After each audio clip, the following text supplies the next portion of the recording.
Hello, everybody. Today I'm talking about Mars in Scorpio. This is a strong transit for Mars. However, Ketu is there. So there's going to be a Mars Ketu conjunction from 5th of December to 16th January 2022. So let us explore.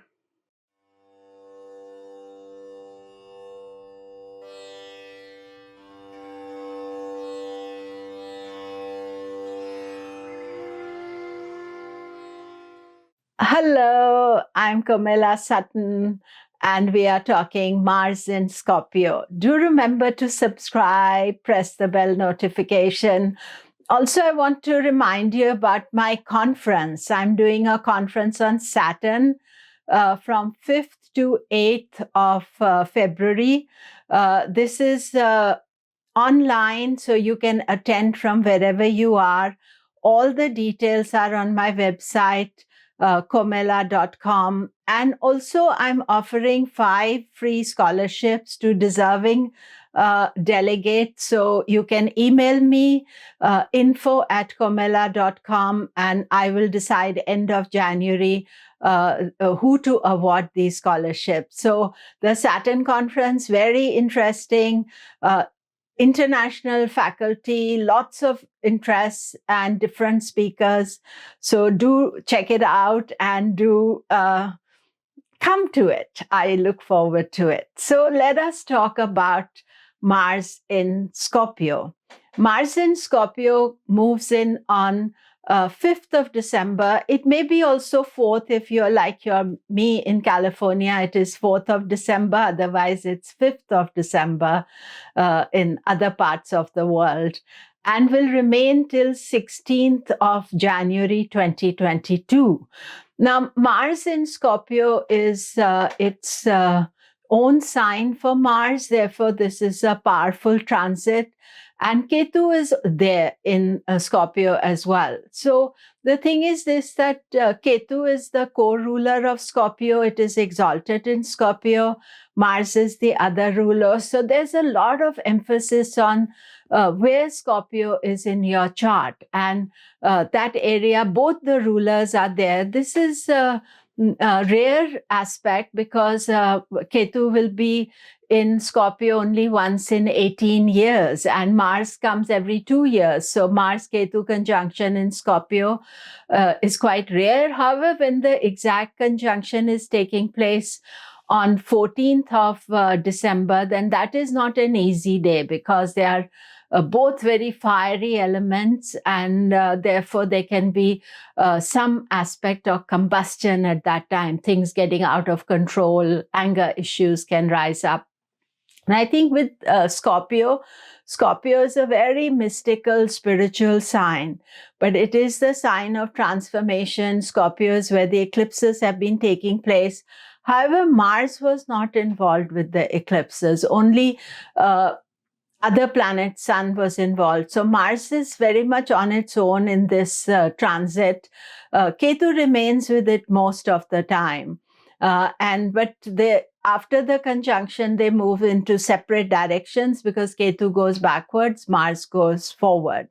Mars-Ketu can also give interest in past, historical things, mysteries, spiritual energy, self-development, trying to understand secret knowledge. But the negative side of Mars-Ketu can be too much fire because Ketu is a fire sign, Mars is a fire sign. And although Scorpio is regarded as a water sign, but I always think of Scorpio as water fire because the Lord is fire and the element of Scorpio is water. So there's kind of steam can rise, anger issues can come up, and you can really boil over with issues. So we have to keep ourselves calm. However, it can give many opportunities, many ways to transform yourself, to develop yourself. And as I look into the transit for everybody, I'll be discussing where Mars Ketu are in your chart by transit, and that is the important factor. Now, Mars in Scorpio also creates Ruchaka Mahapurusha yoga. Ruchaka Mahapurusha takes place when Mars is in own sign. And this is a transit Ruchaka Mahapurusha yoga for Taurus, Leo, Scorpio, and Aquarius. So it is a power energy for them. Ruchaka Mahapurusha yoga gives authority, power, success, opportunities. So, take advantage of it, make use of it, but at the same time, be aware that there can be something as too much power. So exercise it carefully.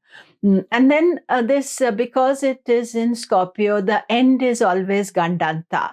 And that will be 15th, 16th, 17th of January. Be cautious around that time because that is when Mars will go through Gandanta. And it happens, every 2 years when Mars goes into Scorpio Gandanta. And we have been having other planets going through Gandanta. Mars is the last one of the planets that will go through the Scorpio Sagittarius Gandanta. Gandanta crossings are always time of imbalance, and we should not make any important decision during that time. So let us explore and see how it is going to affect you. Now, I'm looking at from your ascendant and your moon sign. Aries, Mars is in your 8th house of transformation. We already had the eclipse there. Now Mars comes there. Mars, Ketu are there. So 8th house is very dominant. And remember that Mars is in dignity in the 8th house. So what he wants to transform, change, he's thinking of a more positive agenda. So things are not going to remain the same as they are. And this transit will help you to make some important changes. However, wait till Mars goes into Sagittarius in January before making any decision. Taurus, you are experiencing the Ruchaka Mahapurusha yoga while Mars is in Scorpio. This is a positive aspect for you. It can bring opportunities to you professionally, also for your spouses or partners. This is a good time for them. However, the strong Mars in the 7th house can be that you can be very open to getting into unnecessary arguments or disputes. So be aware of that and, don't overdo the argument. Gemini, Mars is in your 6th house. Now, Mars again is in dignity. It is strong. It is not affecting Mercury at all. 6th house with Ketu in the 6th house, it can make you very strong. And sometimes, people will not be able to compete against you because you are in power, in strength. However, it's a good time to think about your health and healing because Mars, 6th house ruler, is in the 6th house. So he gives you that opportunity to renew yourself as well. Cancer, Mars is your best planet, and being the best planet, its strength is always good for you. Mars rules your 5th house of children, creativity. Mars rules your 10th house of career.